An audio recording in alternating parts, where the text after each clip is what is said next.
Welcome back. Today we're getting into one of the most powerful skills you can learn from Sun Tzu's The Art of War, adaptation. It's really the art of being flexible in your approach without ever losing sight of your ultimate goal. Let's get into it.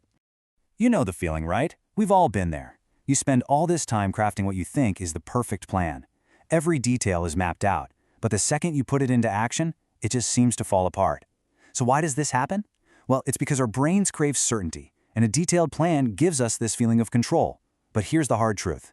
Plans aren't predictions. They're just a guide. Reality is always changing, always in motion, and it's totally unpredictable. So, to get a real handle on this, we're going to walk through a few key ideas. We'll kick things off with why our plans fail in the first place, and then we'll talk about this idea of an unchanging aim. After that, we'll compare flexible and rigid discipline, look at some real-world examples, and I'll even give you a practical tool called the adaptation loop before we pull it all together at the end. Okay, so let's jump right into the core principle. If our plans are basically guaranteed to hit some unexpected roadblocks, how do we ever actually achieve anything? Well, Sun Tzu's answer is all about making a really important distinction between your strategy and your ultimate objective. And this brings us to the heart of it all, adaptive strategy. It really comes down to splitting your thinking in two. Your ultimate objective, your big why, that needs to be like a lighthouse on the horizon. It's a fixed point and it never, ever moves. But your methods, the how you're going to get there, those have to be like water, ready to flow around any obstacle that pops up in your path. The goal is fixed, the path is not. Sun Tzu has this incredible metaphor for this. He says that just like water doesn't have a single constant shape, a successful army doesn't have a single constant formation.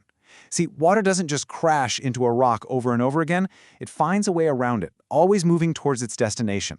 And this ability to be, well, formless, to change and adapt based on what's happening right now, that's what Sun Tzu calls genius. Real strength is found in being flexible, not in being rigid. Let's dig a little deeper into this. To really practice adaptation, it's not enough to just have a clever strategy. You need a totally different kind of mindset. And this brings us to a huge difference between two types of discipline, flexible versus rigid. So on one side, you've got rigid discipline. This is when you get attached to the method. It's the belief that there's only one right way to do things, and that plan has to be defended at all costs. When things get stressful, this way of thinking is brittle. It shatters. It sees any kind of change as a threat or maybe even a personal failure. But on the other side, you have flexible discipline. This is when you're attached to the objective. You're committed to the end goal, not the specific path you take to get there. And that makes you resilient. You don't see change as a threat. You see it as valuable new information that's helping you find a better way forward. And you know, this idea of flexible discipline isn't just something you find in Sun Tzu.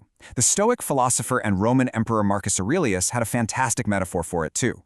He said that the art of living is a lot more like wrestling than it is like dancing. Just think about that for a second. A dancer learns a specific routine, right? A choreography. If the music suddenly changes or their partner misses a step, the whole thing can just fall apart.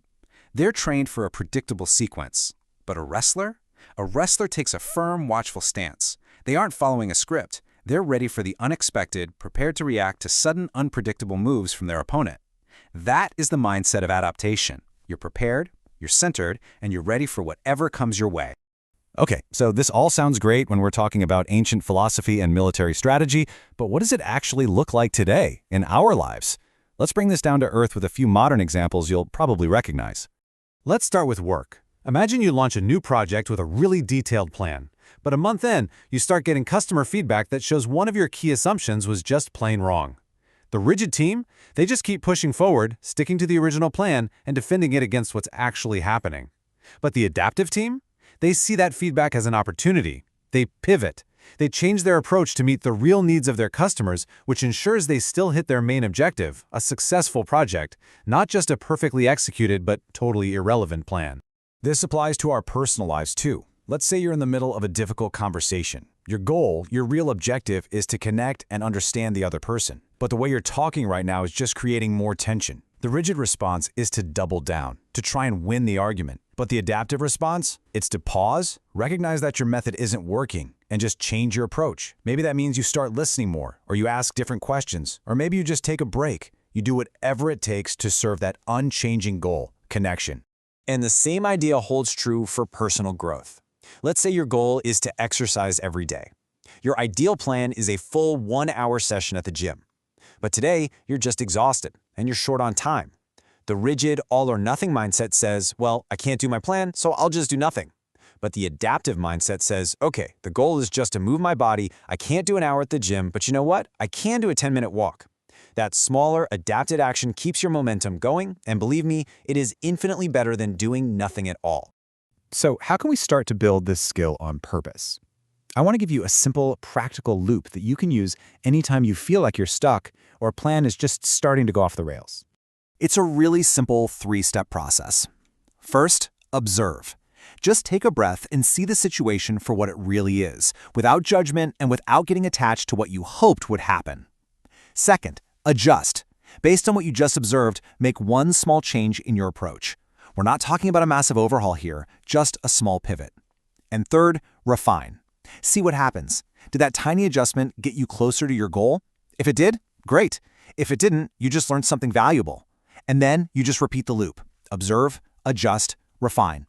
This simple practice turns every single challenge into a chance to learn and get better. All right, as we start to wrap things up, let's just quickly recap the core of this powerful idea, being formless in your methods, but staying completely directed in your overall aim. So here are the key takeaways. First, your ultimate aim is your fixed point, that non-negotiable lighthouse that's always guiding you. Second, your methods need to be like water, able to shape themselves to whatever terrain you encounter. Third, always remember that true effective discipline is all about flexibility, not about being rigid. And finally, you can actually build this skill by practicing that simple feedback loop. Observe, adjust, and refine. At the end of the day, the greatest victories in our work, in our relationships, in our lives, they're almost never won by trying to rigidly force a plan onto reality. They're won through the quiet, calm, and powerful genius of adaptation. The principles of adaptation are truly timeless. You can explore the next one in our following explainer, or you can always revisit the entire Art of War series to continue learning. The real question isn't whether your plan is going to change, it's whether you'll be ready when it does.